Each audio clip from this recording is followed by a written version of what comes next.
الحمد لله رب العالمين والصلاة والسلام على أشرف الأنبياء والمرسلين سيدنا ومولانا محمد وعلى آله وصحبه أجمعين.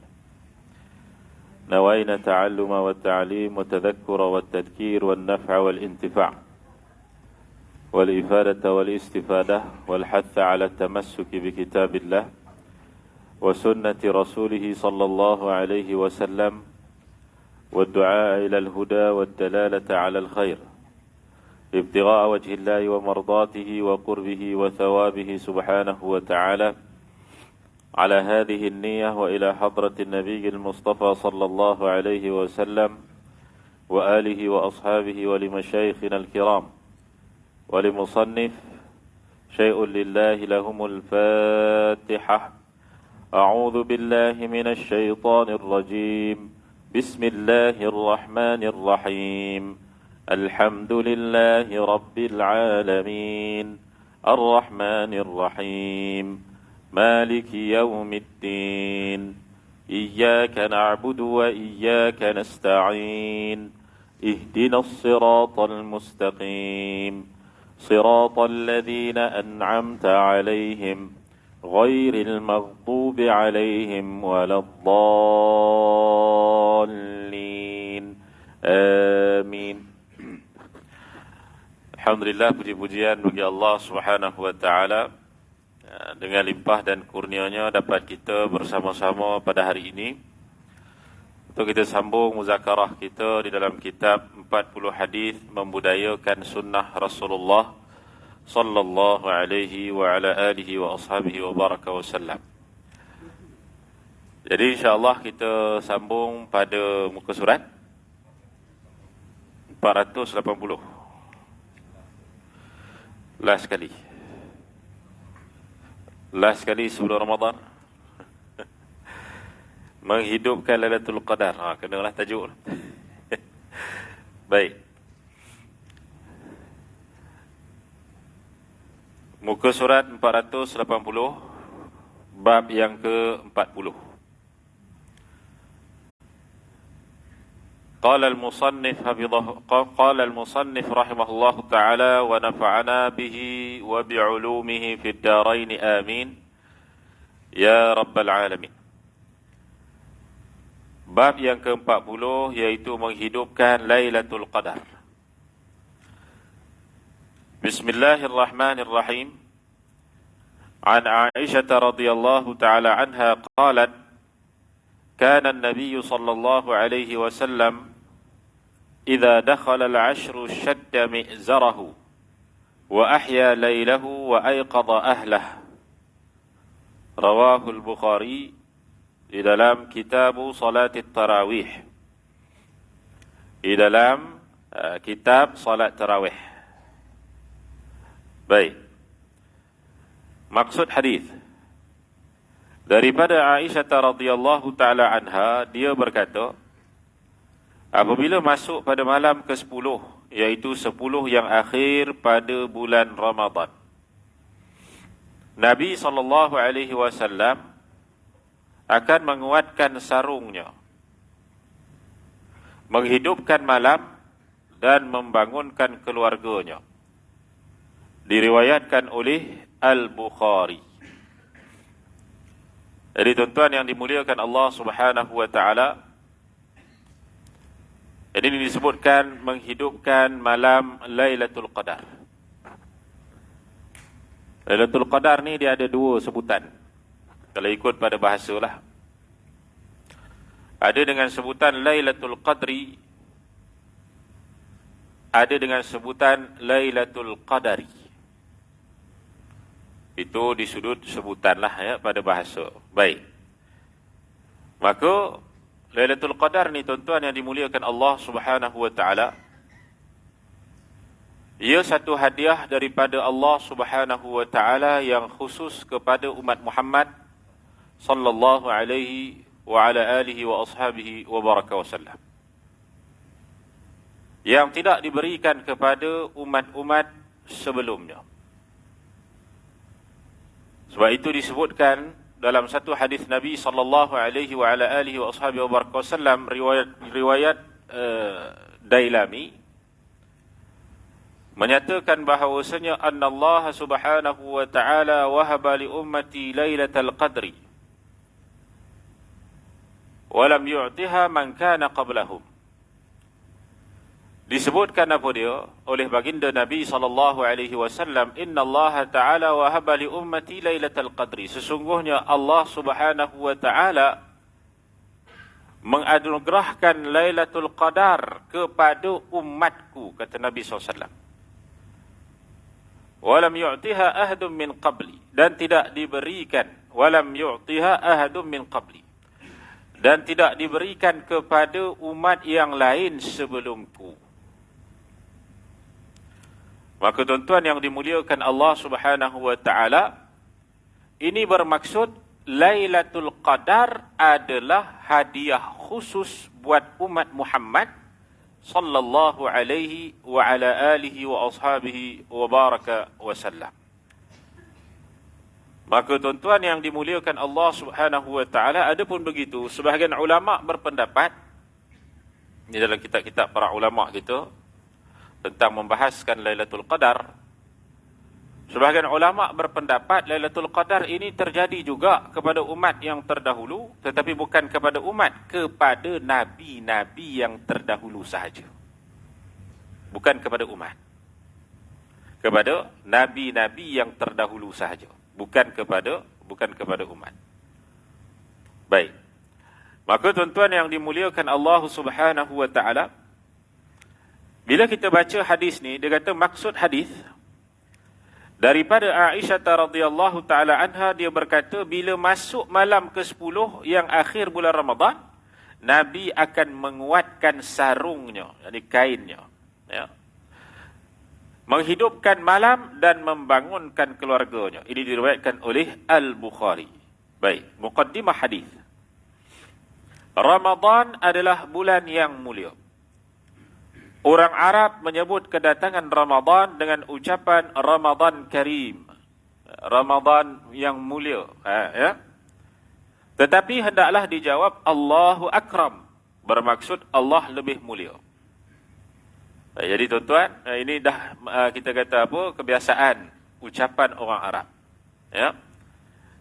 Maka tuan-tuan yang dimuliakan Allah Subhanahu wa taala, kalau ada orang yang berkata kepada kita Ramadan Karim, maka kita jawab Allahu Akram, Allah lebih mulia. Baik. Hadis ini menceritakan tentang keadaan Rasulullah sallallahu alaihi wasallam ketika menghadapi bulan Ramadan dengan memuliakannya pada siang hari dengan berpuasa, dan pada malam hari dengan menghidupkan malam-malamnya, terutama 10 hari terakhir, dan Lailatul Qadar dengan membangunkan keluarganya, keluarga baginda Nabi sallallahu alaihi wa ala alihi wa ashabihi wa baraka wasallam. Maka malam-malam 10 yang terakhir itu tuan-tuan, maknanya apa? Nabi akan lebih berusaha untuk beribadah pada 10 malam terakhir. Dan juga Nabi SAW akan membangunkan keluarganya.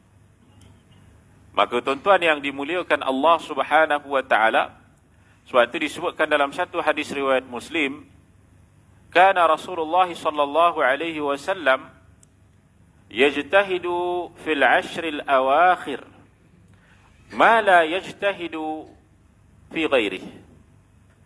Dalam hadis riwayat Muslim, Nabi SAW bersabda, disebutkan oleh sahabat Nabi SAW, bahawasanya kana Rasulullah, adalah Rasulullah SAW itu yajtahidu fi 'ashril awakhir, akan bersungguh-sungguh pada 10 malam terakhir, ma la yajtahidu fi ghairih, yang tidak pernah Nabi bersungguh-sungguh pada malam yang lain sebegitu rupa. Ya. Maknanya apa? Malam yang lain pun kita dengar Nabi SAW dalam Sahih Bukhari, Nabi SAW baca satu rakaat pun selesai surah Baqarah. malam yang lain, bukan malam-malam 10 malam terakhir. Rakaat kedua surah Ali Imran, sampai disebutkan oleh Ibn Abbas radhiyallahu taala anhu, dia kata tak mampu nak ikut Nabi SAW. Ini disebutkan dalam Sahih Bukhari. Tapi macam mana pula 10 malam terakhir? Subhanallah.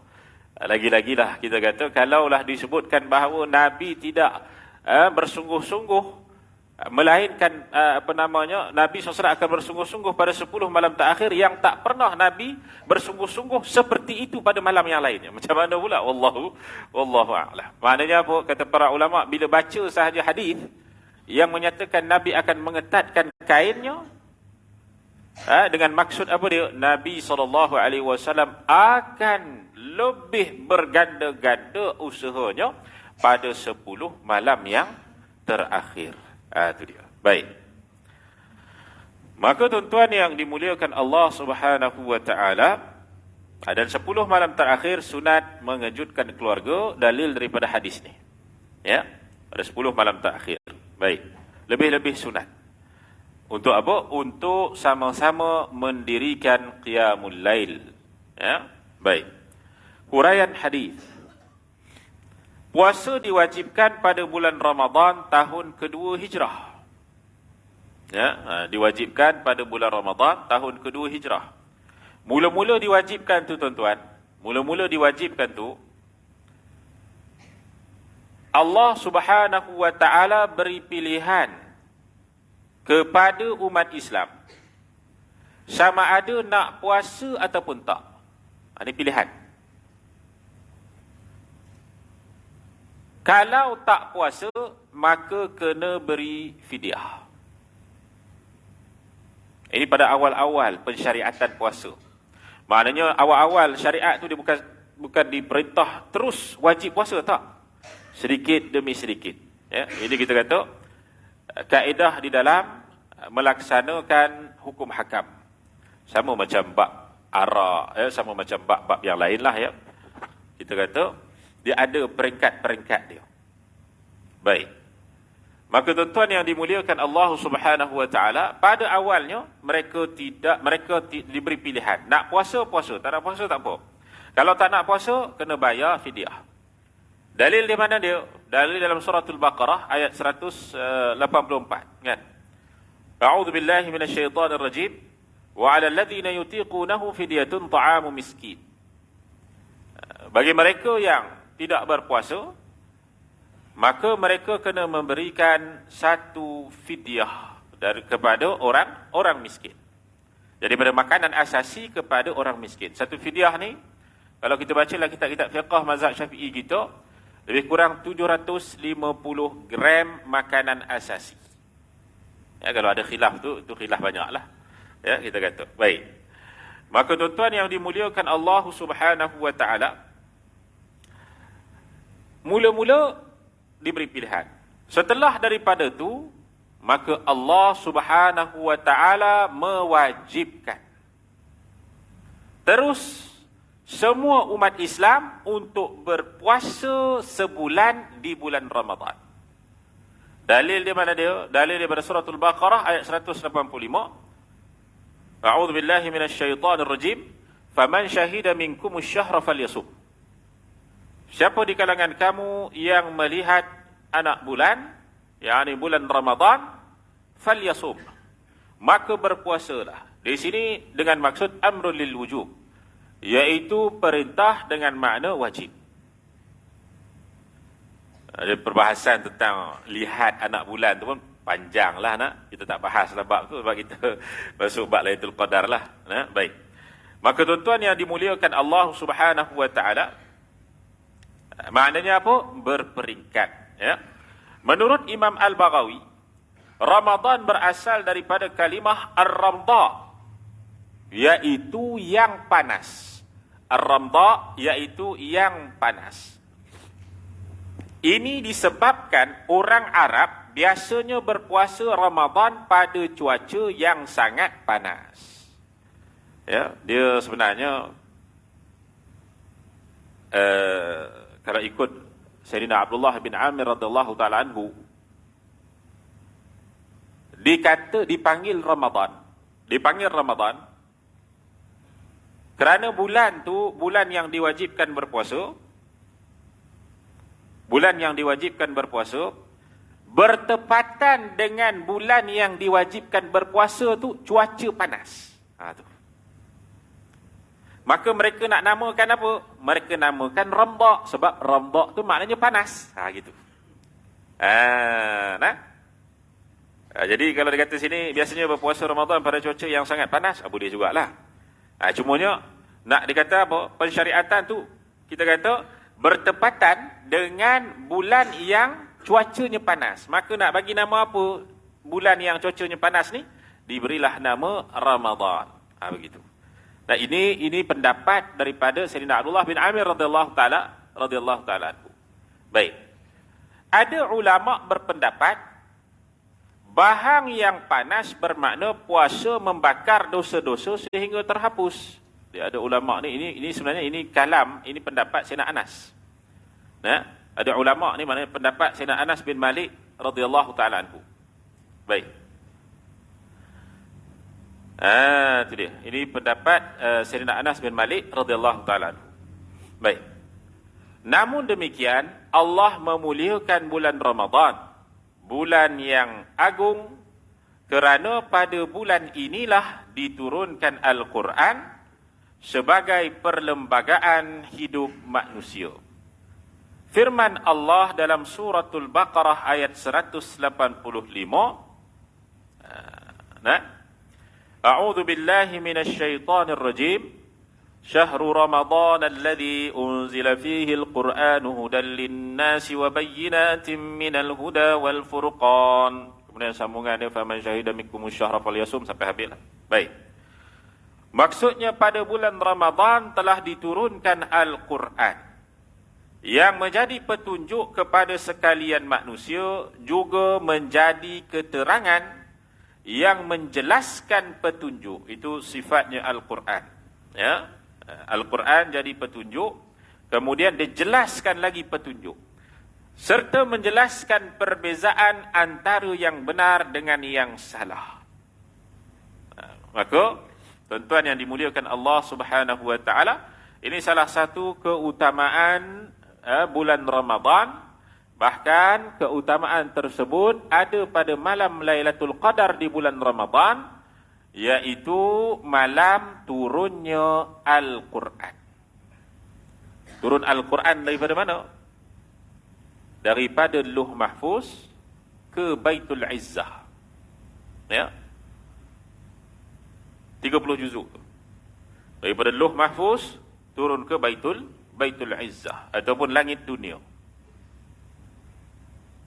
Ya, Baitul Izzah ni tuan-tuan, ini tempat tawafnya para malaikat.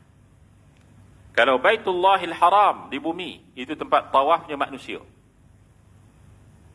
jin dan malaikat juga. Tapi kalau Baitul Izzah, itu tempat tawaf khusus bagi para malaikat.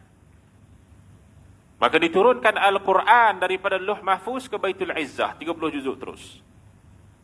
Kemudian diturunkan secara beransur-ansur selama 23 tahun. Ya. Selama 23 tahun kepada baginda Nabi sallallahu alaihi wa ala alihi wa ashabihi wa baraka wasallam. Maknanya daripada umurnya 40 sampailah umurnya 63 tahun. Diberikan wahyu Al-Quran secara berturut-turut. Gitu. Maka tuan-tuan yang dimuliakan Allah, maknanya diberikan Al-Quran itu di Makkah selama 13 tahun. Diberikan wahyu di Madinah selama 10 tahun. Di Makkah turunnya ayat Quran itu dipanggil ayat Makkiyah. Kemudian kalau di Madinah itu ayat Madaniyah. Baik, itu perbahasannya pun panjang lah. Cuma kita singkatkan sikit. Maka tuan-tuan yang dimuliakan Allah Subhanahu wa ta'ala, itu antaranya kita kata kelebihan malam Lailatul Qadar. Disebutkan di dalam Al-Quran ni apa dia? Dalam suratul Baqarah ayat 185, bahawa Al-Quran itu sifatnya apa? Menjadi petunjuk dan menerangkan kepada kita mana yang salah dan mana yang benar. Dan disebutkan lagi oleh pengarang kitab, dia kata apa? Pada bulan Ramadan terdapat satu malam yang lebih baik daripada 1000 bulan, iaitu Lailatul Qadar. Lailatul Qadar ialah malam yang berharga, dan sekiranya Allah mentakdirkan seseorang itu menjalankan ibadah bertepatan dengan malam Al-Qadar, pahalanya dilipat gandakan sehingga lebih baik daripada 1000 bulan. Sebab tu disebutkan dalam riwayat tentang tanda-tanda malam Lailatul Qadar. Ya. Disebutkan dalam kita kata apa, kitab-kitab para ulama kita daripada berdasarkan beberapa riwayat, bahawanya apa, suhu pada paginya sedang sahaja, kan, tidak panas, tidak terlalu panas dan tidak terlalu sejuk, dia sedang, rasa nyaman gitu. Ini salah satu daripada tandanya Lailatul Qadar. Kemudian sinar mataharinya, ini pada pagi tu, pada pagi esok tu, nah, sinar mataharinya apa? Sinar mataharinya tidak terlalu terang. Sinar mataharinya pada pagi harinya lemah. Kerana apa? Pandangan para ulama, kerana tertutup oleh malaikat yang naik turun pada malam tersebut. Dalil Quran, tanazzalul malaikatu warruh. Turunnya malaikat dan juga malaikat Jibril. Ruh tu malaikat Jibril. Itu tanda yang disebutkan oleh para ulama, tanda yang kedua. Dan ada jugalah kita kata beberapa tanda lagi, air laut yang menjadi tawar, air laut masin menjadi tawar dan sebagainya. Itu adalah dalam kitab-kitab para ulama kita lah, nak. Semuanya kalau pokok sujud, itu tanda juga ke? Malam-malam dia cari pokok sujud, tak jumpa pokok sujud. Oh, ni bukan malam Lailatul Qadar. Jadi salah juga. Tuan-tuan yang dimuliakan Allah Subhanahu wa taala, dia kita kata kelebihan-kelebihan yang Allah Subhanahu wa taala berikan itu kepada sebahagian orang yang mereka ini mungkin telah sampai kepada maqam-maqam yang lebih tinggi di dalam puasa mereka. Sebab tu Al-Imam Al-Ghazali bahagikan tingkatan maqam puasa ni, orang yang berpuasa ni kepada 3. Iaitu yang pertama maqamul awam. Maqamul awam ini peringkat paling rendah. Maqamul awam ini, tuan-tuan yang dimuliakan Allah Subhanahu wa taala, mereka ini menjaga diri mereka daripada perkara yang membatalkan puasa sahaja. Perlu diingat, bulan puasa perlu jaga diri kita daripada perkara yang membatalkan puasa dan membatalkan pahala puasa. Sebab kadang-kadang berlaku puasanya sah, pahala puasanya tak ada. Berlaku dalam hadis Nabi SAW, Nabi ada sebutkan, Nabi ada sabdakan. Maka tuan-tuan yang dimuliakan Allah Subhanahu wa taala, yang pertama maqamul awam. Yang kedua dipanggil maqamul khusus ataupun khawas. Jadi khawas ini apa dia, tuan-tuan yang dimuliakan Allah?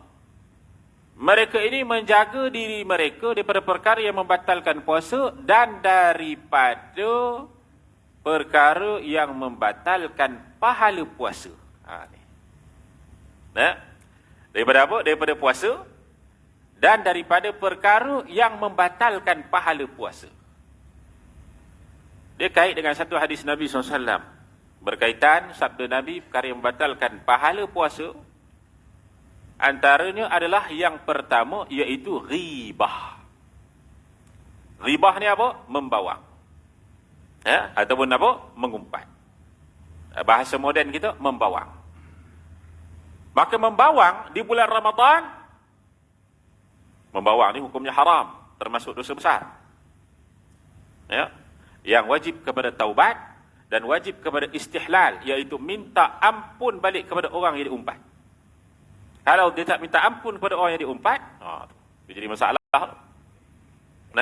Maka dikhawatiri akan menjadi masalah nanti di hari akhirat. Baik. Maka tuan-tuan yang dimuliakan Allah Subhanahu wa taala, di bulan-bulan yang lain pun dah haram.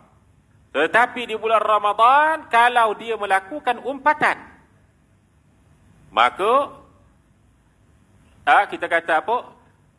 Pahala puasanya akan terbatal. Puasa tak batal. Nah, pahala puasanya akan terbatal. Walaupun puasanya tidak terbatal. Sebab itu satu kisah Hasan al-Basri. Apabila beliau mendengar bahawa beliau diumpat oleh seseorang. Lalu beliau ni, Hasan al-Basri ni seorang wali Allah Ta'ala, seorang ulama besar. Orang yang duduk di zaman salafun as-salih, yang duduk zaman dekat dengan para sahabat. Maka tuan-tuan yang dimuliakan Allah Subhanahu wa taala, dia dengar kata ada orang yang mengumpat dia, yang membawang dia. Maka akhirnya apa? Dia beli, dia sediakan satu dulang makanan yang besar. Dia datang jumpa orang yang mengumpat itu, dia kata ni hadiah. Terima kasih bagi pahala. Terima kasih bagi pahala. Kenapa tuan-tuan? Nanti di hari akhirat ada di kalangan mereka yang termasuk golongan muflis. Datang dengan amalan yang menggunung tinggi. Puasa yang banyak. Solat yang banyak. Zikirnya banyak. Qurannya banyak. Subhanallah. Tetapi nanti di hari akhirat, pahalanya itu akan ditransferkan kepada orang yang dia pernah umpat tersebut. Dia akan minta. Itu dia. Dia diumpat di dunia, dizalimi itu termasuk dalam zalim. Bila dizalimi di dunia, maka dia kena bayar balik nanti di hari akhirat. Nak bayar macam mana? Maka tuan-tuan yang dimuliakan Allah Subhanahu wa taala, bayarnya itu adalah dengan ditransferkan pahala. Ikut kadar umpatan tu. Kalau umpatan dia tu kita kata apa, tahap biasa-biasa je, pahala dia pun bagi sikit je lah. Tapi kalau umpatan itu champion punya umpatan. Ingat? Pagi, petang, siang, malam. Kalau tak mengumpat tu rasa Allah, hai, tak senang hidup.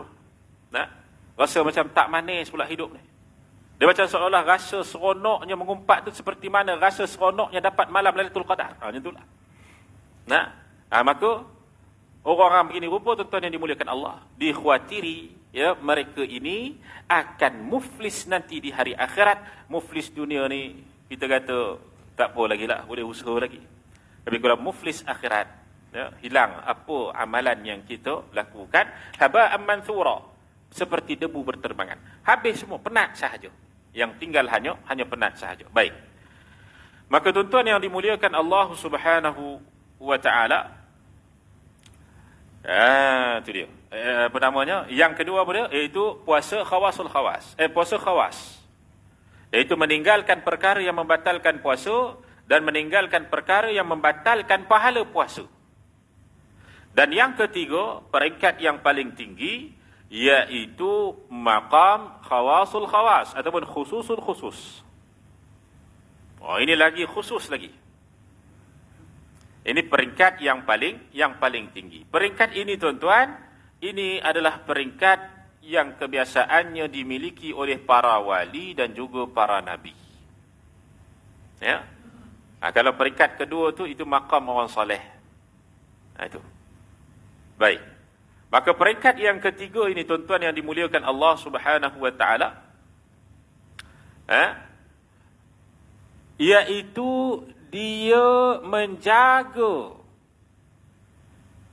kehendak dirinya, ataupun dia menjauhkan dirinya. Kalau tadi jauhkan daripada makan minum, ni jauhkan daripada makan minum dan juga daripada perkara yang membatalkan pahala. Yang ketiga, menjauhkan diri daripada niat selain Allah.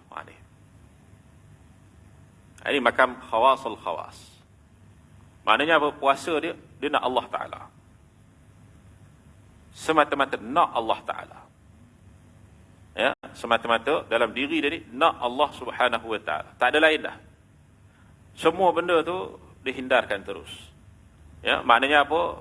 Keinginan-keinginan kepada makhluk ditinggalkan terus. Ya. Lepas tu kita kata keinginan kepada syurga, keinginan kepada pahala, itu semua ikhlas nak, itu semua ikhlas. Keinginan kepada syurga, keinginan kepada pahala, keinginan kepada kita kata apa, takutnya neraka lalu kita buat amal, itu semua bagus. Itu semua ikhlas. Tetapi kalau di sudut tasawufnya, ya, disebutkan dalam Quran, faman kana yarju liqa'a rabbih falyamal 'amalan salihan wa la yusyrik bi'ibadati rabbih ahada. Siapa yang berharap dengan pertemuan Tuhannya, falyamal 'amalan salihan, maka beramallah dengan amalan yang saleh, wa la yusyrik bi'ibadati rabbih ahada, jangan dia mensyirikkan di dalam kita kata ibadah dia kepada Allah Ta'ala walau dengan sesuatu pun. Pada itulah disebutkan bagi orang-orang yang kita kata di makam-makam yang apa namanya, bawahan ataupun yang bawah, di makam permulaan, maka dengan kita niat untuk kita punya amalan ni untuk syurga, itu juga bagus. Untuk pahala, itu juga bagus. Untuk meninggalkan apa namanya, neraka, tinggalkan daripada kemurkaan Allah Ta'ala, itu juga bagus. Ya, itu semua tu bagus. Nak dapatkan kelebihan, contohnya orang yang baca suratul Mulk dapat kelebihan apa dia, dilepaskan daripada azab api, azab kubur, itu juga bagus. Tapi kata para ulama, yang lebih bagus sekali ialah kita benar-benar letakkan di dalam hati kita, kita beribadah ni nak kepada Tuhan yang menciptakan syurga, Tuhan yang menciptakan pahala, Tuhan yang menciptakan neraka, Tuhan yang memberikan, yang melepaskan seorang daripada azab kubur. Antara Khalik, Tuhan yang mencipta, dengan makhluk itu, keinginan kita kepada makhluk tadi itu, syurga kan makhluk, neraka kan makhluk, pahala kan makhluk, mana lebih tinggi? Tu. Maka tuan-tuan yang dimuliakan Allah Subhanahu wa taala, pada itulah kata para ulama, kita paling kalau boleh kita cuba usahakan untuk niat kepada yang lebih tinggi, iaitu yang menciptakan sekalian makhluk ini. Tak salah pun untuk kita nakkan pahala dan sebagainya, tetapi kalau boleh naikkan kita punya kehendak niat kita. Baik. Maka tuan-tuan yang dimuliakan Allah, sebagaimana disebutkan tentang surah Waqiah, dapat rezeki. Kemudian dibacakan surah Al-Mulk, dijanjikan apa? Dilepaskan daripada azab kubur. Kita baca kerana niat tu, itu bagus. Kalau datang daripada apa? Janjinya Nabi sallallahu alaihi wa ala alihi wa ashabihi wa baraka wasallam.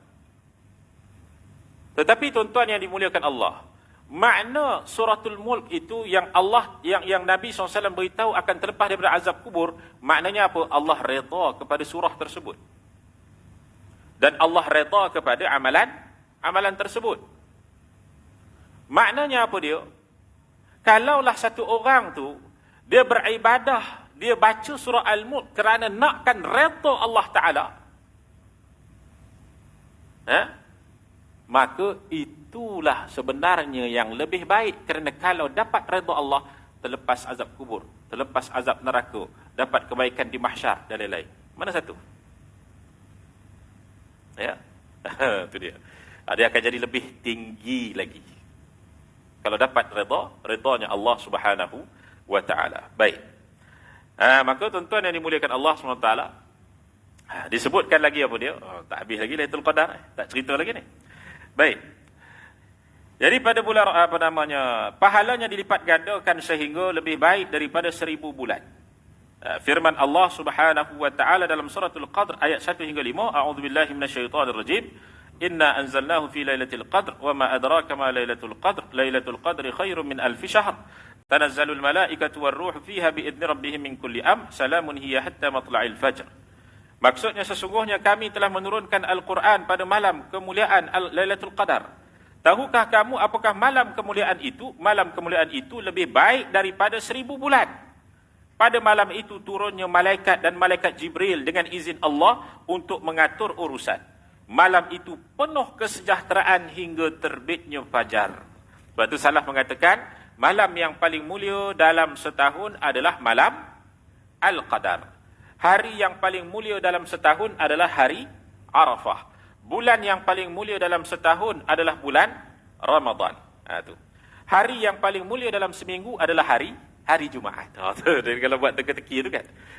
Hari apa yang paling mulia dalam setahun? Tu. Bulan apa yang paling mulia dalam setahun?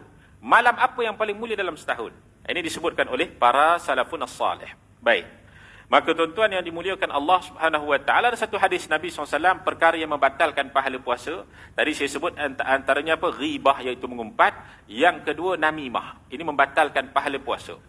Namimah ni apa dia? Namimah ni maknanya dia jadi batu api. Dia lagakan orang. Ini namimah. Sabda Nabi SAW, la yadkhulul jannah an-nammam. Susah sangat masuk syurga orang yang jadi batu api. Susah sangat nanti di hari akhirat masuk syurga orang yang jadi batu api ni. Itu yang kedua, yang membatalkan pahala puasa walaupun puasanya sah. Yang ketiga iaitu Allahumma salli ala sayyidina Muhammad, kizib. Kizib ni apa dia? Kizib ni maknanya menipu. Menipu termasuk dosa besar. Menipu termasuk dosa besar. Baik. Jadi menipu ni tuan-tuan yang dimuliakan Allah, dia ada terbahagi kepada kita kata dua. Satu menipu di sudut dosa, di sudut dosa. Satu menipu yang mana menjadi dosa besar. Iaitu kalau dia menipu, sekiranya orang tu tahu dia menipu, orang tu akan marah. Kalau orang tu tahu dia menipu, maka orang tu akan marah. Maka dia duduk dalam kategori dosa besar kalau dia tipu. Boleh faham tak? Yang kedua, kalau menipu, yang mana kalau dia tipu tu orang tu dengar ataupun orang tu tahu, tapi jadi bahan gelak ketawa. Boleh faham? Dia kadang-kadang orang dia berborak, bersembang, kadang-kadang apa? Dia akan letakkan unsur-unsur kita kata tipu ni supaya apa? Jadi lawak sikit. Tu. Tambah-tambah sikit kan. Baik. Apa hukumnya? Dia jadi apa dosanya? Dia termasuk dalam kategori dosa kecil. Dia kena beza kategori dosa dulu. Kategori dosa kecil. Maknanya kadang-kadang dia menipu ni sebab apa? Kalau tak menipu nanti orang tak gelak pula. Contohnya kan. Jadi terpaksa menipu. Maka hukumnya apa? Dosanya apa? Dia termasuk dalam kategori dosa kecil. Dibolehkan menipu ni pada 3 perkara sahaja. Ini datang daripada hadis Nabi SAW lah. Antaranya laisa bil kadzab.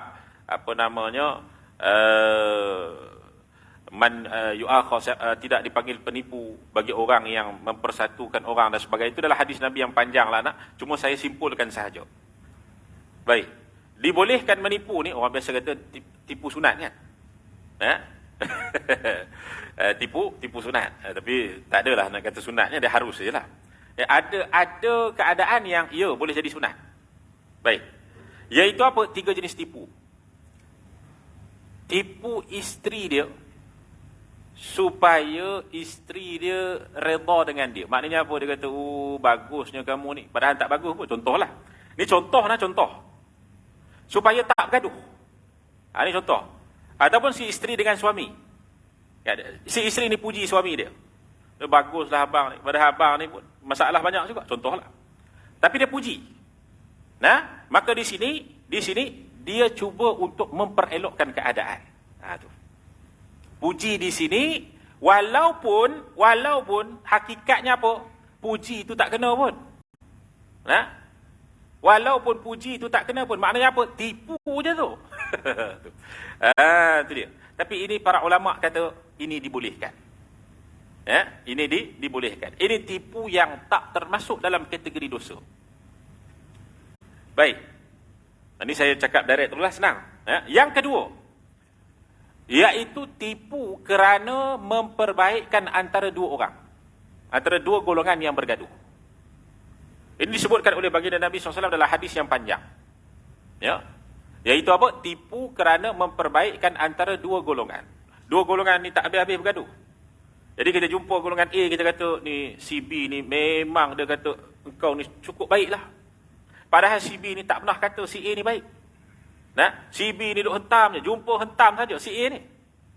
Maka tuan-tuan yang dimuliakan Allah, maknanya apa? Dia jumpa si A ni, dia kata si B selalu puji engkau. Maknanya apa? Dia menipu ketika tersebut. Tetapi menipu ketika tersebut dibolehkan. Bahkan boleh sampai kepada tahap sunat. Ya. Bahkan boleh sampai ke tahap sunat ataupun boleh sampai juga ke tahap wajib. Kena tengok kadar pergaduhan. Kalau pergaduhan tu kita kata teruk sangat ni. Teruk tu maknanya teruk pertengahan lah. Kalau jumpa je mesti nak bertengkar saja. Jumpa je mesti nak bertengkar je. Maka jadi sunat. Maka jadi hukumnya jadi sunat untuk dia tipu. Ini yang dia kata tipu sunat ni. Tapi kalau dua orang ni berjumpa mesti bertumbuk terus, contohnya akan bawa kepada mudarat yang lebih besar, maka tipu tadi itu jadi wajib. Maknanya apa? Ada keadaan tipu jadi wajib. Itu kalau apa? Kalau dia tak memperbaikkan antara dua golongan, maka dia akan jadi lebih teruk. Baik. Itu kita kata apa? Tipu yang kedua. Tipu yang ketiga yang dibolehkan apa dia? Tipu dalam perang berhadapan dengan orang kafir. Tipu dalam peperangan berhadapan dengan orang kafir. Maka itu juga boleh kita tipu. Baik. Antaranya lain apa? Qauluz zur, sumpah palsu. Sumpah palsu itu juga dalam hadis Nabi SAW yang panjang, itu membatalkan pahala puasa. Antaranya apa? Kata kotor, itu dalam hadis riwayat Baihaqi. Berkata kotor, berkata yang tak baik, maki hamun, ataupun kita kata menyakitkan hati manusia dan sebagainya. Dalam riwayat Baihaqi kata Nabi SAW menghilangkan pahala puasa. Antaranya lagi dalam hadis yang lain, iaitu apa? Melihat perkara yang haram. Itu juga membatalkan pahala puasa. Maka tuan-tuan yang dimuliakan Allah Subhanahu Wa Taala, senang cerita perkara-perkara yang berkait dengan kita kata apa? Dosa, kita cuba untuk hindarkan. Baik. Mudah-mudahan paling kurang pun kita jadi apa? Puasa golongan khawas. Yang kedua tu, iaitu apa? Meninggalkan perkara yang membatalkan puasa dan meninggalkan perkara-perkara maksiat. Baik. Maksiat apa? Maksiat zahir dan maksiat batin. Baik. Itu dia. Cerita ni panjang lagi ni, Lailatul Qadar dah pukul berapa dah. Jadi Lailatul Qadar ni tak masuk lagi sebenarnya. Tapi itulah kita kata banyak perbahasan tentang Lailatul Qadar ni, disebutkan oleh para ulama kita tentang Lailatul Qadar. Maka tuan-tuan yang dimuliakan Allah Subhanahu Wa Taala, paling kurang kita ambil perhatian kepada amalan apa yang perlu kita buat pada malam 10 malam terakhir. Sayyidina Aisyah tanya Rasulullah SAW, ya Rasulullah, kalau aku jumpa dengan malam Lailatul Qadar, amalan apa yang aku kena buat? Maka Nabi SAW bersabda, banyak akan membaca Allahumma innaka afuun karim tuhibbul afwa fa'fu anni. Nak tukar fa'fu anna pun boleh, tak ada masalah, dapat sunat hukum dia. Dalam mazhab Syafi'i, menukarkan kepada jamak, maknanya apa? Kepada ramai, maka hukumnya adalah sunat. Tetapi kalau ramai-ramai, dia pergi baca untuk dia seorang, Allahumma gfirli dhunubi, maka hukumnya jadi makruh. Itu dia. Jadi imam ramai-ramai dia baca Allahumma gfirli dhunubi wali walidayya, untuk dia seorang je. Orang semua pun amin, amin, amin, maka hukumnya makruh. Tu. Tapi kalau dia baca untuk ramai, dalam keadaan memang ramai orang, hukumnya sunat. Kalau dia baca untuk ramai dalam keadaan dia seorang diri, hukumnya sunat juga. Dikira dia telah mendoakan saudara yang lain. Datang pula hadis Nabi yang lain tentang apa? Mendoakan saudara yang lainnya dalam keadaan saudara tersebut tidak tahu, maka dia akan mendapatkan apa dia? Hajatnya itu. Hajatnya, bagaimana dia doakan kepada saudaranya. Baik. Jadi tuan-tuan yang dimuliakan Allah Subhanahu Wa Taala, itu antara amalan yang disebutkan oleh baginda Nabi sallallahu alaihi wasallam. Dan satu hadis Nabi SAW sebelum saya tutup ni, man qama lailatal qadri imanan wa ihtisaban ghufira lahu ma taqaddama min dhanbih. Siapa yang sesiapa yang menghidupkan malam Lailatul Qadar dengan penuh keimanan dan ketelitian, maknanya sungguh-sungguh dia jaga, ghufira lahu ma taqaddama min dhanbih, maka akan diampunkan dosa-dosanya yang telah dia lakukan. Ya, dosa-dosanya yang telah dilakukan akan diampunkan. Satu lagi tuan-tuan, kita kena faham bila disebut inna anzalnahu fi lailatul qadr wa ma adraka ma lailatul qadr. Lailatul qadri khairum min alfi syahr. Lailatul qadr itu lebih baik daripada 1000 bulan. Maka ada pendapat ulama mengatakan bukanlah lailatul qadar itu dengan anggaran 1000 bulan. Sebab dalam ayat Al-Quran, lailatul qadri khairum min. Lailatul Qadar lebih baik daripada 1000 bulan. Maknanya apa? Boleh jadi 1000 bulan, boleh jadi 2000 bulan, boleh jadi 3000 bulan. Ini perbahasan ini panjang. Nah, kemudian antaranya lagi apa? Bila disebut lailah. Malam, lail. Tapi dalam Al-Quran disebut lailah. Ada ta marbutah, ada ta belakang tu yang ada dua mata tu. Lailah tu tuan-tuan, itu dalam bab itu apa nama kita panggil perkara yang mubalaghah lagi. Maknanya apa? Di sudut bahasa Arab, bila disebut lail sahaja, maknanya pada malam tu hanya khusus waktu tertentu. Mungkin lepas Isyak tu pukul 2 sampai pukul 3 pagi contoh. Itu kalau digunakan perkataan lail. Tapi dalam Quran, inna anzalnahu fi lailati. Ada ti belakang tu. Maka lailah itu tuan-tuan, itu membawa makna kata para ulama, Lailatul Qadar itu sepanjang malam sampai subuh. Daripada maghrib sampai ke subuh. Dan tak syarat, kata para ulama, seorang tu dia kata mendapatkan Lailatul Qadar dengan dia melihat benda pelik. Itu tak syarat nak. Maknanya kalaulah pada malam tersebut dia beramal, walaupun tak nampak benda pelik. Yang benda pelik ni maknanya anugerah Allah Ta'ala yang Allah beri kepada beberapa orang sahaja. Bukan bermaksud dia tidak mendapatkan Lailatul Qadar. Ini perkataan ramai para ulama yang mengatakan orang yang dapat hidupkan malam Lailatul Qadar dalam keadaan dia tak melihat pun kepelikan pada malam tersebut, maka dia telah mendapatkan pahala lebih daripada 1000 bulan. Maka tuan-tuan yang dimuliakan Allah Subhanahu Wa Taala, nak cerita dia panjang lagi lah. Cuma dia ada adab melihat malam Lailatul Qadar. Dia ada keutamaan menghidupkan malam Lailatul Qadar. Dia ada pula, kita kata banyaklah ya, perbahasan-perbahasan disebutkan oleh para ulama. Cuma dengan masa kita yang tak cukup ni, mudah-mudahan ya Allah Subhanahu Wa Taala memberikan kita kefahaman dan jadikan kita orang yang mendapatkan malam-malam yang terbaik tersebut. Wallahu taala a'la wa a'lam.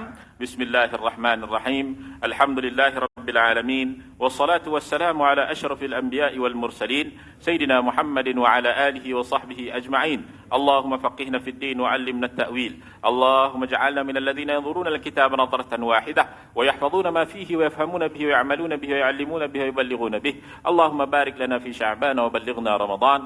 Allahumma barik lana fi Sya'ban wa ballighna Ramadan. Allahumma barik lana fi Sya'ban wa ballighna Ramadan. Wa sallallahu ala sayyidina Muhammad wa ala alihi wa sahbihi wa baraka wa sallam. Walhamdulillahi rabbil alamin. Wassalamu alaikum warahmatullahi wabarakatuh.